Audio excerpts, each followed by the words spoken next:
For the Republic by Wandering Trader 101, Chapter 7, New Brandenburg Orbit, the Domitz military station. Bismarck glared at the aliens lined up in front of him.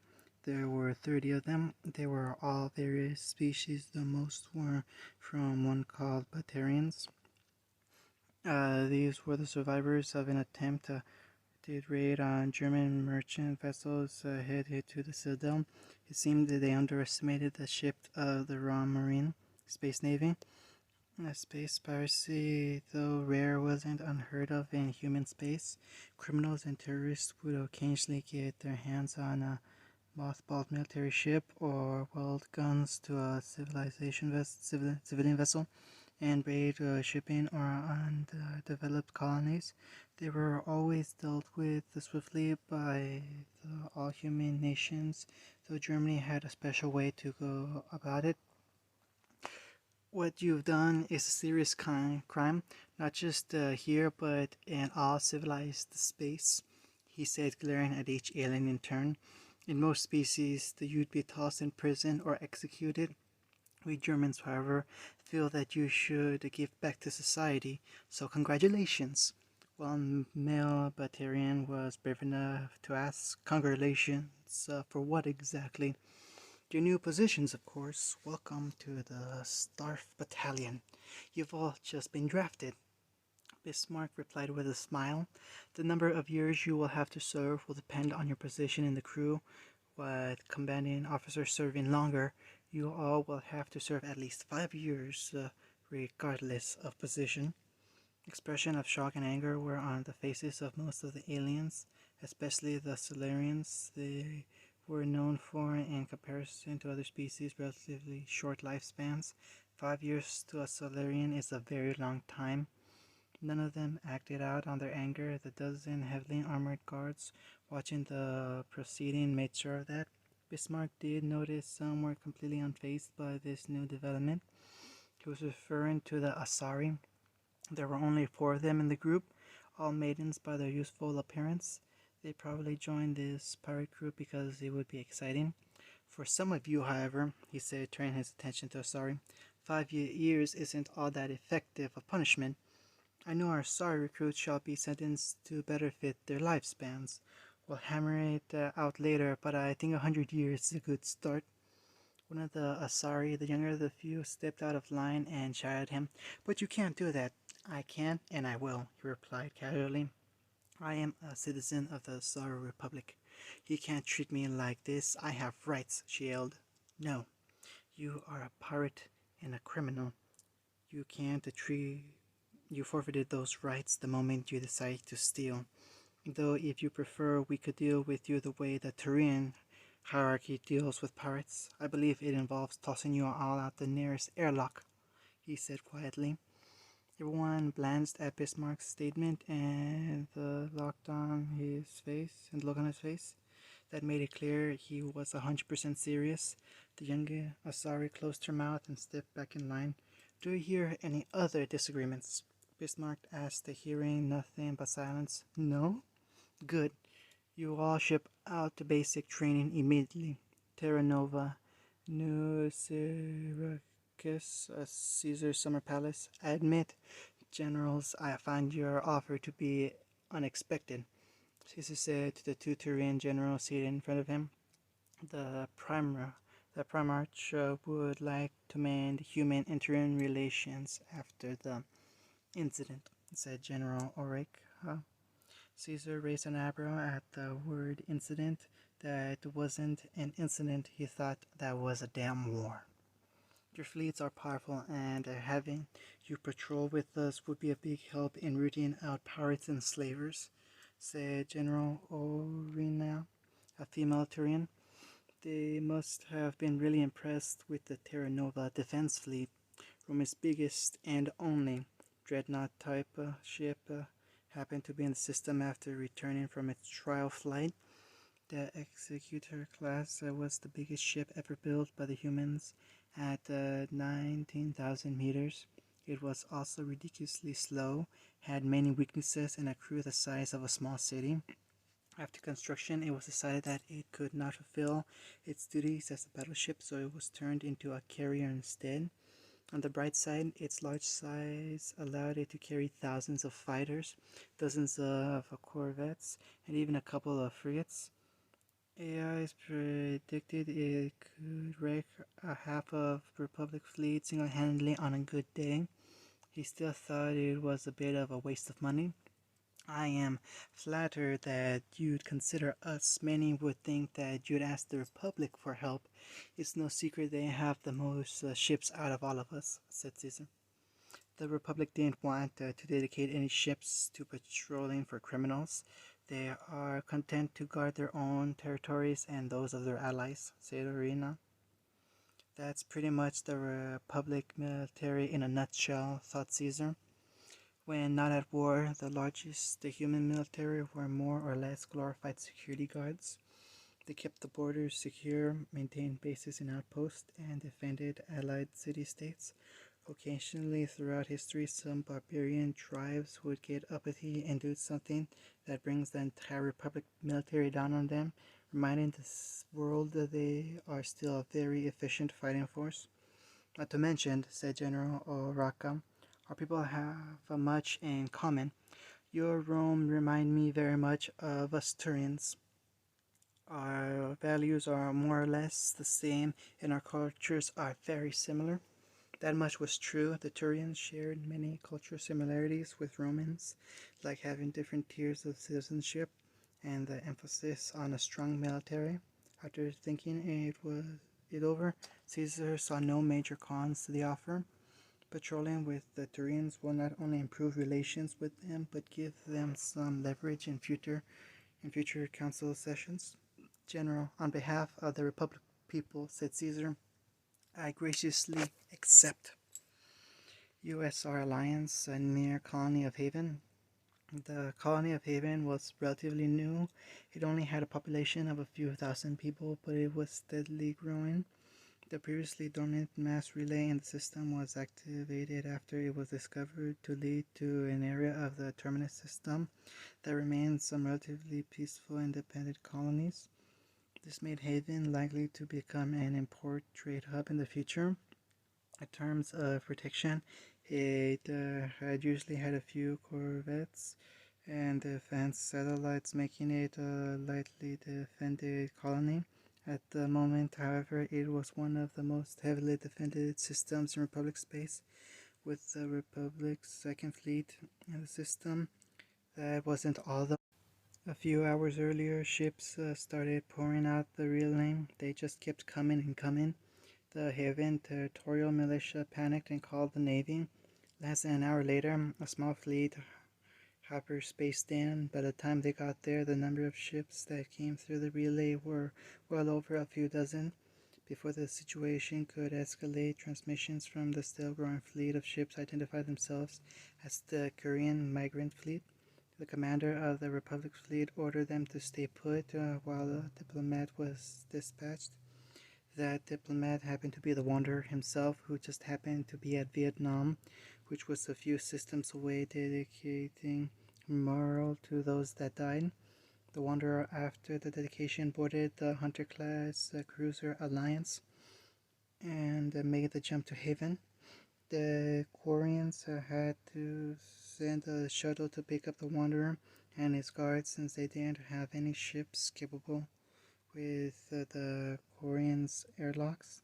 The Quarians also insisted they all wear environmental suits to prevent contaminating, explaining they had poor immune systems. To say the Quarian piloting the shuttle was nervous would have been an understatement. Even through his environmental suit, the Wanderer and his two ranger guards could see his unease. The human guessed it was due to the Wanderer. After peace was achieved, the council gave basic information about the galactic community's newcomer in a press conference. One piece of info they gave out was the leaders of the human nations being immortal. The Citadel extranet completely exploded. Most assumed that we were lying or it was a translation error. After humanity's internet was linked to the externet and aliens everywhere got access to human historical records, did the general populace finally accept it? They docked with one of the larger ships. The pilot called it a live ship. At nearly 3,000 kilometers, it was much larger than the Republic's Vanguard-class dreadnoughts. The pilot explained it was more of a passenger/farming vessel than a warship. It had some defensive weaponry in the form of some Council frigate-sized mass accelerators, but anything larger ran the risk of overloading the already stressed Mass Effect cores. The live ships were still an impressive feat of engineering and construction. The Wanderer was welcomed on board the live ship Raya, where he had met with the Quarian admirals. The Wanderer asked what they were doing in Republic space. The Quarians told them of how their creations, the Geth, rebelled against them, forcing them to wander the stars. The Wanderer and his guards tensed up, especially Ranger Ripley. The Quarians went on to explain after losing their homeworld, the colonies, the Council stripped them of their embassy and forbade them from colonizing within their space. Quarians are heavily discriminated against in Council space, being looked upon as beggars and thieves. It seemed the Council neglected to the Wanderer, thought about talking to them about that, but decided actions louder than words. He'd take the Quarians under his wing like he done with the city-states of Hanoi, Mogadishu, and Florence. From what he'd seen, the Quarians would make an invaluable member of the Republic's many protectorate nations. There was one thing that he'd have to get out of the way. The Wanderer offered to ally with the Quarians. The Quarians asked if the Republic would be willing to help them reclaim their homeland. The Wanderer said yes, but not in the way they expected. He instead offered to allow the migrant fleet free access to Republic space, give them ships, both new and old, and get them back Roanoke by negotiations if possible. An admiral by the name of Han Gerard laughed, asking how he expected to negotiate with the Geth. The Wanderer asked how much they knew about the humans, the Republic in particular. The Quarians admitted very little. The Council refused to give them any information, and the externet had so many conflicting opinions, it was hard to find the facts. The Wanderer knew that the demonstration was in order. Ranger Ripley, remove your helmet, the Wanderer ordered. One of the Quarians protested, saying this was a sterile environment, that she could contaminate it if she removed her helmet. The Wanderer calmed them, saying that there was no risk of contamination from her. Ripley's helmet to his, that she unclasped it when she removed it. The Quarians, the admirals, guards, and civilian spectators all gasped. Instead of a normal human like they were expecting, they saw one with pure white skin, almost like porcelain, black hair that upon a closer inspection was revealed to be artificial. The Quarians knew that without a doubt this was synthetic.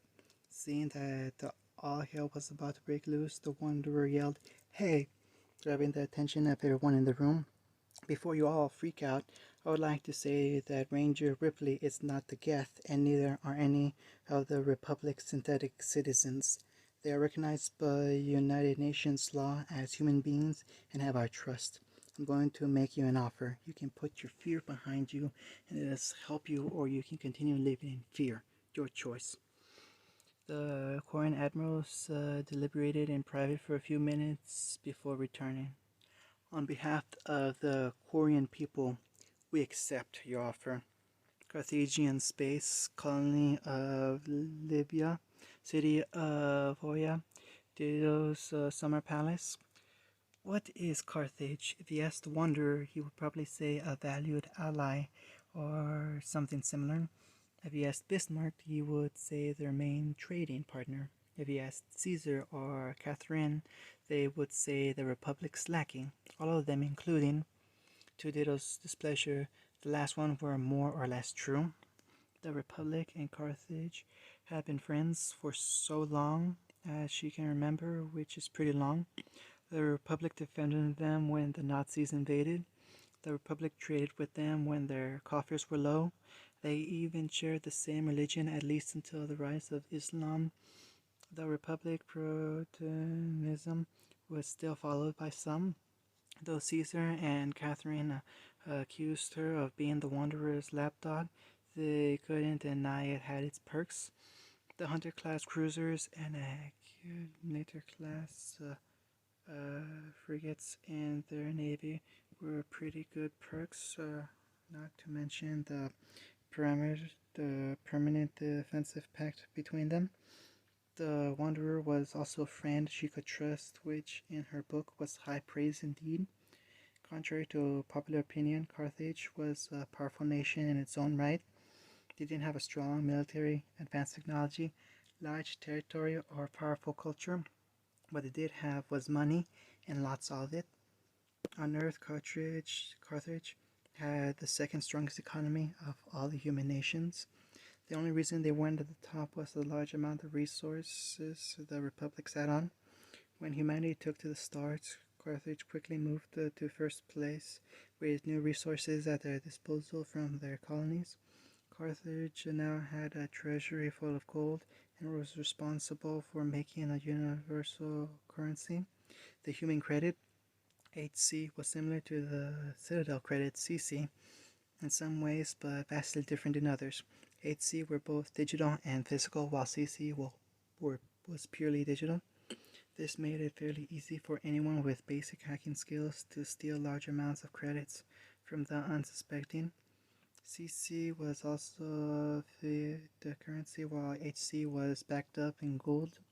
This made it difficult to create an exchange rate since CCs were technically worthless. She was currently in a meeting with several members of the Vaal Protectorate to fix that.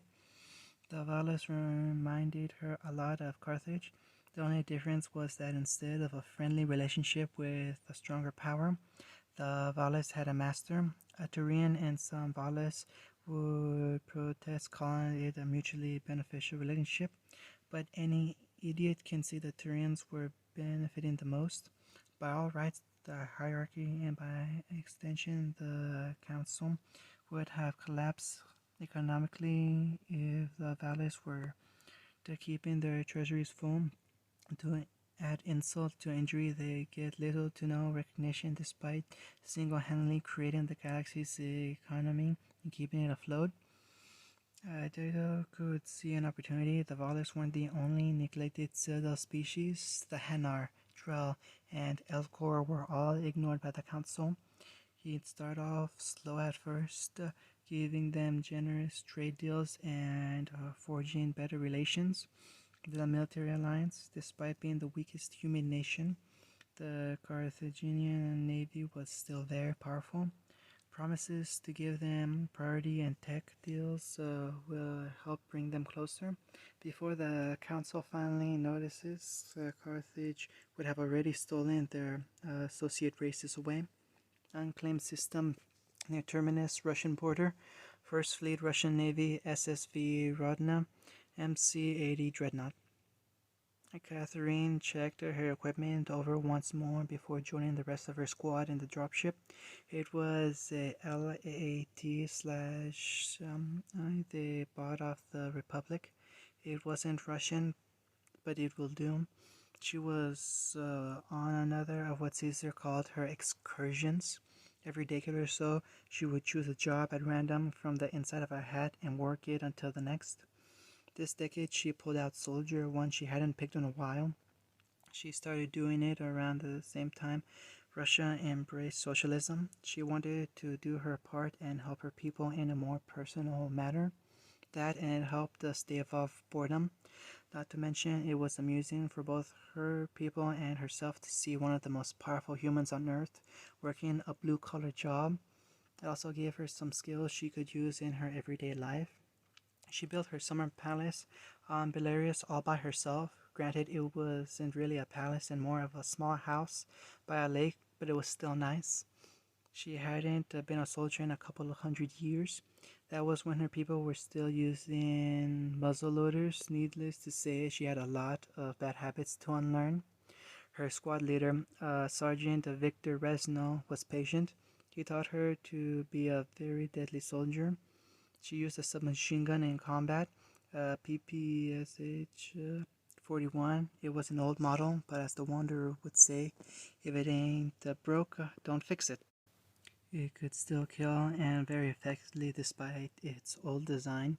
She wore a large vest in combat, not to protect her, but to fool both her allies and enemies. The bullets wouldn't kill her, but there wasn't any need for those around her to know her true identity. Her role as premier was known only to her squad and her commanding officer. To everyone else, she was Private Tanya. Their mission was to wipe out a pirate base built on a jungle moon here in the system. The pirates thought they were being very sneaky building this base so close to Russian borders, but nothing escapes the KGB. She ordered a small detachment be sent in to clear out the base. Luckily, her battalion was being sent in. How did that happen? The operation went along with a few problems. Their LAATs came in fast and low, evading their AA. Mi-124 Howler gunships covered their landing. Once inside the base, the pirates didn't put up that good of a fight, with some surrendering almost immediately. The main problem was the mercs. It seemed that the pirates captured some people in their last raid and were turning them over to the Blue Suns.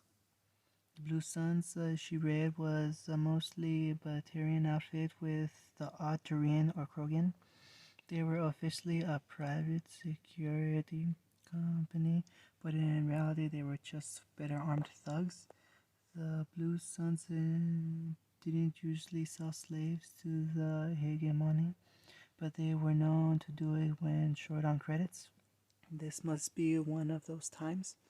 The Suns fought hard, causing them to lose a few men in the process, but they inevitably prevailed.